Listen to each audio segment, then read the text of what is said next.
সরকারি নির্দেশনা মেনে সকাল ৯টা থেকে অফিস করছেন বিভিন্ন দপ্তরের কর্মকর্তা কর্মচারীরা। রেলওয়ে পূর্বাঞ্চল সিআরবি কার্যালয়ে আছেন চট্টগ্রাম প্রতিনিধি মনিরুল ইসলাম পারভেজ। সরাসরি যুক্ত হচ্ছি তার সঙ্গে। পারভেজ, নিশ্চয়ই আমাকে শুনতে পাচ্ছেন। আজ থেকে তো সরকারি নির্দেশনা অনুযায়ী সকাল ৯টা থেকে ৯টা ৪০ মধ্যে অফিসে প্রবেশ করার নির্দেশনা দেওয়া হয়েছে। কর্মকর্তা কর্মচারীরা ঠিকভাবে অফিসে পৌঁছেছেন কিনা বিস্তারিত আমাদেরকে জানাবেন। সাজিয়া, প্রথমে জানিয়ে রাখি যে রোজা উপলক্ষে যে সরকারি নির্দেশনা, যেটি ৯টা বা ৯টা ৪০-এর মধ্যে অফিসে আসতে হবে এবং ৩:৩০ পর্যন্ত সেটি চলবে। এর মধ্যে নামাজের একটি বিরতি রয়েছে ১৫ মিনিটের।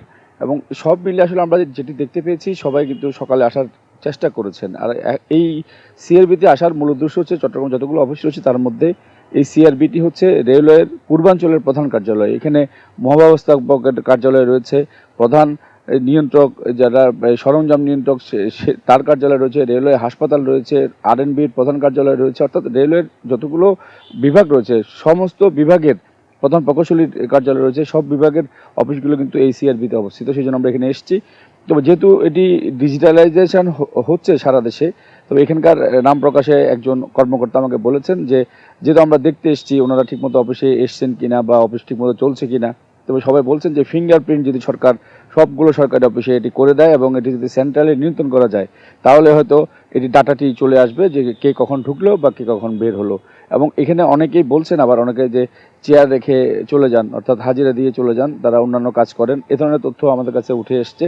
তো সব মিলে আসলে নানান ধরনের তথ্য পাওয়া যাচ্ছে। আর যে সরকারি যে ফাঁকি দেওয়ার যে নিয়ম বা চেষ্টা, সেটি কিন্তু চলছে।